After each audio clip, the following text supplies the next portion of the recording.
Assalomu alaykum, hurmatli ustozlar. Bugun sizlar bilan kasb standarti haqida gaplashamiz. Kasb standartidan savollar 5 ta tushadi. Asosiy o'zimizning fanimizdan 35 ta, kasb standartidan esa 5 ta tushadi. Demak, hozir biz o'sha qani 5 ta nimalardan tushar ekan, o'shandan xabardor bo'lamiz va sizlarga iloji boricha kalt so'zlari bilan qisqa qilib yodlashga qulayroq bo'ladigan yo'llarni ham ko'rsatib ketaman.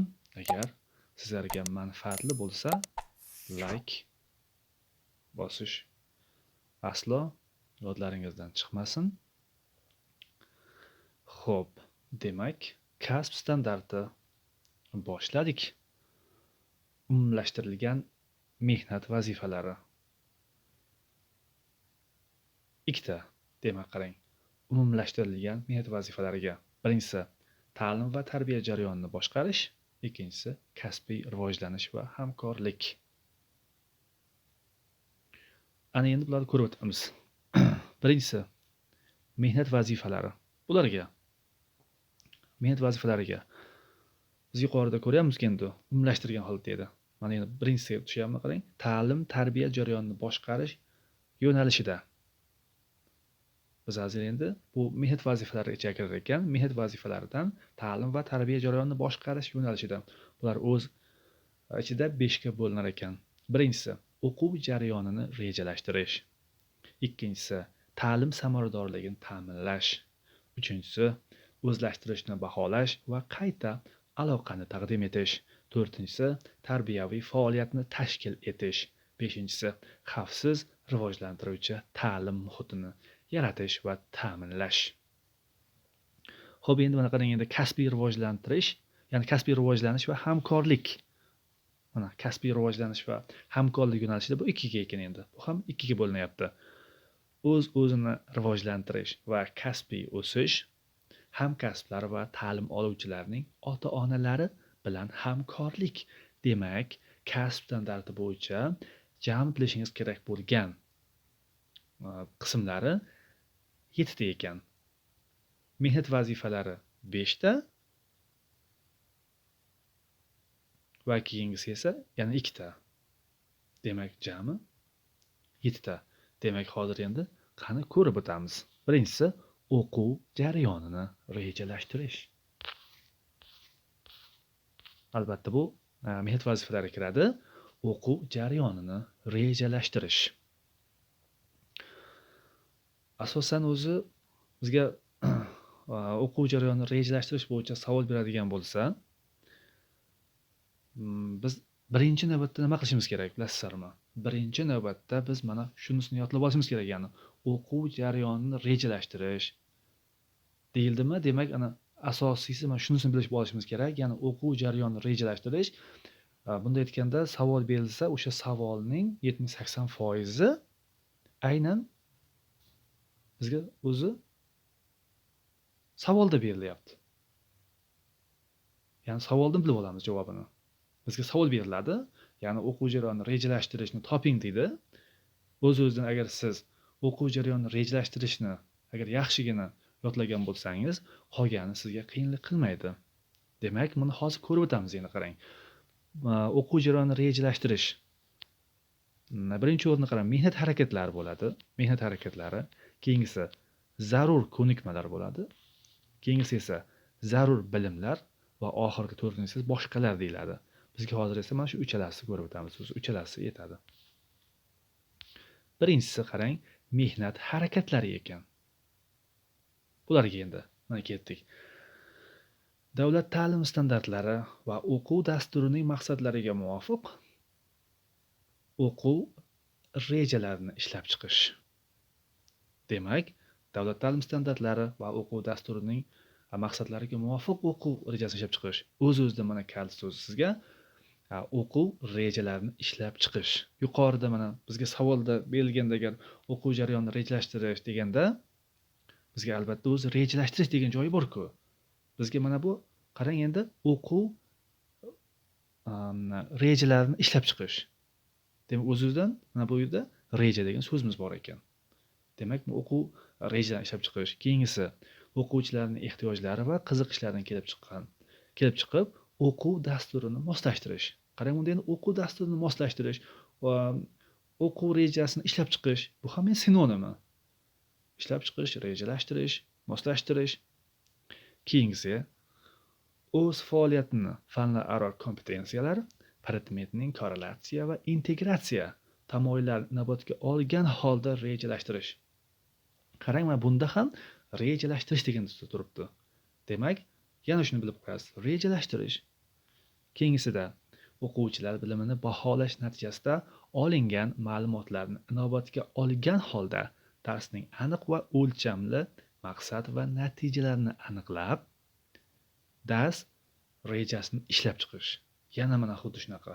Dars rejasini ishlab chiqish. Demak, bunda ham reja degan so'zimiz bor. Dars rejasini ishlab chiqish. Keyingisi, darsning maqsadlari, o'quvchilarning yosh xususiyatlari va o'zlashtirishga mos keladigan dars shakllari va usullarini rejalashtirish. Bunda ham mana qarang, dars shakllari va usullarini rejalashtirish. Bunda ham mana shu rejalashtirish degan so'z bor. Asosiy kalt so'zi. Keyingisi, tegishli o'quv, namoyish va tarqatma materiallardan foydalanishni rejalashtirish. Yana xuddi shunaqa, ya'ni rejalashtirish. Keyingisi esa dars jarayoniga zamonaviy axborot texnologiyalar integratsiyasini rejalashtirish. Mana yana rejalashtirish degan so'z turibdi. Keyingi turi endi zarur ko'nikmalar. Mana zarur ko'nikmalarga ta'limning aniq va o'lchanadigan natijalarini, shuningdek, ushbu natijalarga erishishda aniq muddatlar, yil, chorak, dars uchun vazifalarni aniqlash va ularni rejalarda shakllantirish. Endi zarur ko'nikmalarda o'sha rejani endi shakllantirish. Endi qarang, rejani shakllantirish. Biz yuqorida rejani rejalashtirdik, endi esa o'shani rejani shakllantirish. Rejani shakllantirish ekan demak. Keyingisi, o'quvchilarning bilimini baholash natijasida olingan ma'lumotlarni inobatga olgan holda rejani muvofiqlashtirish. Mana endi bunda rejani muvofiqlashtirish, rejani shakllantirish xuddi shu shaklda ketyapti. Va istisno holatlari ham bor. Istisno holat degani yuqoridagi mos kelmayapti-ku, o'shaning uchun buni yodlab qo'yishimiz kerak bo'ladi. To'liq holatda. Ya'ni fanlararo kompetensiyalarni fanga singdirish, o'z fanini boshqa fanlar bilan o'zaro bog'lash, korrelatsiya. Keyingisi esa zamonaviy axborot texnologiyalarini fanga singdirish. Bu yerda ham to'g'ri fanga singdirish degan joyi bor ekan. Bu salgina endi qiyinroqda yodlab qolish. Ya'ni fanga singdirish degan joyi bor ekan ikkalasida ham-ku. Zamonaviy axborot texnologiyani fanga singdirish yoki bo'lmasa fanlararo kompetensiyalarni fanga singdirish.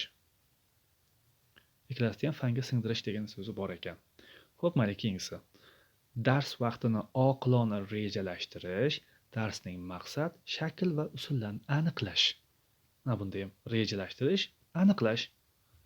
Ya'ni rejalashtirib aniqlash desangiz yaxshiroq bo'ladi. Rejalashtirib aniqlash. Bunda ham dars vaqtini oqilona rejalashtirish, aniqlash. Va keyingi turi esa zarur bilimlar. O'quv reja va davlat ta'lim standartlari, shuningdek maktab ishi bilan bog'liq boshqa hujjatlar. Qarang, bunda endi mayli asosiysi bunaqa shaklda yodlasangiz yaxshi bo'ladi. Davlat ta'lim standartlari hujjatlari, mana qarang. Davlat ta'lim standartlari hujjatlari. Zarur bilimlarga, demak, davlat ta'lim standartlari hujjatlarini bilib qo'yasiz. Keyingisi esa o'qitiladigan fan, davlat ta'lim standartlari va asosiy umum ta'lim dasturi, uning tarixi, shuningdek jahon madaniyati va fanidagi o'rni, talablar doirasida. Demak, bunda ham bilib qo'yishingiz kerak bo'lgan narsa davlat ta'lim standartlari tarixi. Va bunda ham istisno holati bor. Fanni o'qitishning turli usullari. Fanni o'qitishning turli usullari. Buni shunday yodlaysiz. Va keyingisida ta'lim maqsadlariga erishish uchun har xil turdagi rejalarni tayyorlashning tuzilishi va tamoyillari. Mana bunda ham rejalarni tayyorlashning tuzilishi va tamoyillari.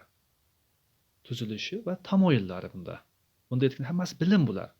Rejani tayyorlashning tuzilishi va tamoyillarini bilish. Keyingisi ta'lim jarayonini tashkil etishning didaktik tamoyillari. Ta'lim jarayonini tashkil etishning didaktik tamoyillari. Mana bunda endi didaktik tamoyillarini bilib qo'yasiz. Didaktik tamoyillari. Va keyingisi yana ham istisno holati faoliyatni rejalashtirish uchun AKT. Faoliyatni rejalashtirish uchun AKT. Demak, mana ko'ryapsiz, anchasida kal so'zlari bor, lekin bir ikkitasida bo'lyapti. Zarur bilimlarda istisno holati, demak, faoliyatni rejalashtirish uchun AKT, keyingisi esa fanni o'qitishning turli usullari. Ikkilasini bilib qo'yasiz. Va zarur ko'nikmalarda fanlararo kompetensiyalarni fanga singdirish bilan zamonaviy axborot texnologiyalarni fanga singdirish. Ikkalasi. Bizda mehnat harakatlarida esa hammasida rejalashtirish chiqyapti. Rejalashtirish. Demak, asosiysiz bunda aytganda o'quv jarayonini rejalashtirish degan paytda aynan rejalashtirish, muvofiqlashtirish shaklda chiqyapti. Asosiy kalit so'zlar ana shulardan iborat bo'lyapti. Demak, bilib qo'yish kerak bo'lgan narsa, demak, birinchi o'rinda o'quv jarayonini rejalashtirish. Bizga qarang, o'zi yuqorida 7 tasini berdik-ku. O'quv jarayonini rejalashtirish, ta'lim samoradorligini ta'minlash, o'zlashtirish, baholash va qayta olg'an taqdim etish va bitta savol berilibdagini. Shuning ichida agar siz o'quv jarayonini rejalashtirishga taalluqli bo'lgan so'zni ko'ryapsizmi, rejalashtirishni ko'ryapsizmi, o'zingizdan o'quv jarayonini rejalashtirishni olasiz. Xo'p, bugun hozircha bittasini ko'rib o'tyapmiz. Agar dars sizlarga ma'qul kelgan bo'lsa, o'z fikrlaringizni kommentariyada yozib qoldirasiz. Keyin albatta qolganlarini ham xuddi shunaqa shaklda sizlarga kal so'zlar bilan qisqa qilib o'tib berishga harakat qilaman. Demak, like bosishni, hamkasblaringizga ham yuborib qo'yishni aslo unutmaysiz degan umiddaman.